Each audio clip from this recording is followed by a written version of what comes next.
Merci Madame la Présidente. Monsieur le Ministre, Madame la Ministre, vous nous présentez aujourd'hui le projet de loi de financement de la sécurité sociale pour 2020. Ce projet de loi traduit la volonté du Président de la République de poursuivre la valorisation du travail tout en soutenant les publics les plus vulnérables. Il met également en œuvre la réforme de notre système de santé et renforce la logique de prévention. Enfin, il traduit la volonté de modernisation et de simplification de notre système de protection sociale, très attendu par nos concitoyens. Le PLFSS est un texte budgétaire. Il convient donc de s'arrêter sur les grands équilibres financiers de la sécurité sociale.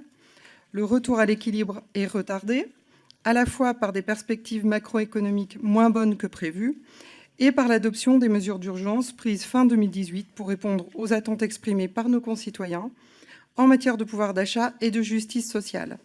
Ces mesures ont amélioré le revenu de nos retraités et des travailleurs et relèvent d'un choix politique que nous assumons. Pour autant, le retour à l'équilibre des comptes sociaux reste une priorité pour notre majorité et l'objectif d'apurement de la dette sociale porté par la CADES à horizon 2024 est confirmé par ce PLFSS. Nous serons particulièrement vigilants sur ces questions qui tiennent à la soutenabilité de notre modèle de protection sociale. Les commissaires aux affaires sociales du groupe La République En Marche tiennent particulièrement à saluer l'apparition dans le PLFSS d'une grande mesure de solidarité avec l'indemnisation du congé de proche aidant. Cette mesure a été défendue par nombre d'entre nous au sein de cette commission et dans tous les groupes politiques présents. Madame la ministre s'était engagée à tout mettre en œuvre pour y parvenir et elle a tenu cet engagement. Demain, nos concitoyens qui suspendent leur activité professionnelle pour venir en aide à un proche dépendant, malade ou handicapé bénéficieront de la solidarité nationale à travers une indemnité journalière jusqu'à une durée de 3 mois. C'est un pas en avant considérable pour les aidants, dont nous savons qu'ils seront de plus en plus nombreux compte tenu du vieillissement de la population. Ce PLFSS marque également la tenue d'une autre promesse, celle du Président de la République de lutter contre le non-versement des pensions alimentaires.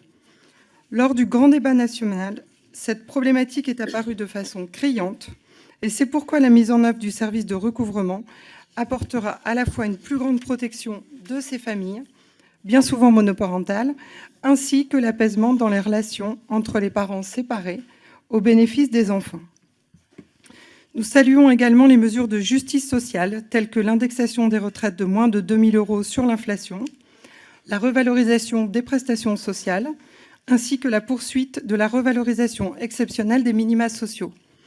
Nous souhaitons en effet que les publics vulnérables soient véritablement protégés par la solidarité nationale.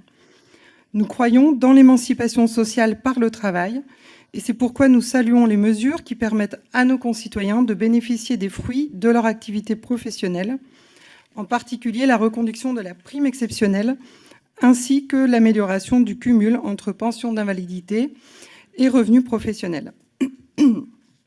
De plus, ce PLFSS est marqué par la création d'un fonds d'indemnisation des victimes de pesticides qui vise à apporter de façon plus efficace une réparation aux travailleurs exposés. En matière de santé, ce PLFSS met en œuvre la transformation de notre système de santé pour le renforcement d'une offre de soins de proximité, mieux coordonnée entre les différents acteurs et plus adaptée aux réalités des territoires. Ainsi, ce texte permet de faire évoluer les modalités de financement de notre système de santé, en particulier s'agissant des hôpitaux de proximité, ceux de la psychiatrie et également ceux des soins de suite et de réadaptation. Le nouveau dispositif d'accompagnement post-cancer est également une illustration positive de la logique d'un parcours de soins structuré autour du patient. Le projet de loi renforce également l'efficacité des mesures d'incitation aux jeunes médecins à l'installation dans les zones sous-denses afin de mieux lutter contre les déserts médicaux. Nous partageons la volonté du gouvernement de répondre au plus près aux préoccupations des Français par la simplification et la modernisation de notre système de santé et de protection sociale. À ce titre, nous pensons que nos concitoyens, et particulièrement les personnes âgées en situation de dépendance, trouveront un bénéfice conséquent à percevoir les aides et crédits d'impôt au moment où elles effectuent la dépense, sans pénaliser leur trésorerie personnelle. La prise en compte de nos aînés et des personnes en situation de handicap est particulièrement prégnante dans ce projet de loi. Vous le savez, Madame la Ministre, les commissaires aux affaires sociales sont fortement engagés dans la préparation de la réforme Grand Âge et Autonomie à venir. Et c'est pourquoi nous accueillons favorablement l'apport de nouveaux financements pour rénover les EHPAD et renforcer les effectifs de personnel, ainsi que pour soutenir le secteur de l'aide à domicile dans son amélioration et la modernisation de son offre. Nous accueillons également très favorablement la sécurisation des parcours des personnes en situation de handicap dans les établissements belges. Je vous demande de conclure, Madame le Au regard de l'ensemble de ces éléments, les députés du groupe La République En Marche expriment leur soutien à ce projet de loi de financement de la sécurité sociale pour 2020. Merci beaucoup.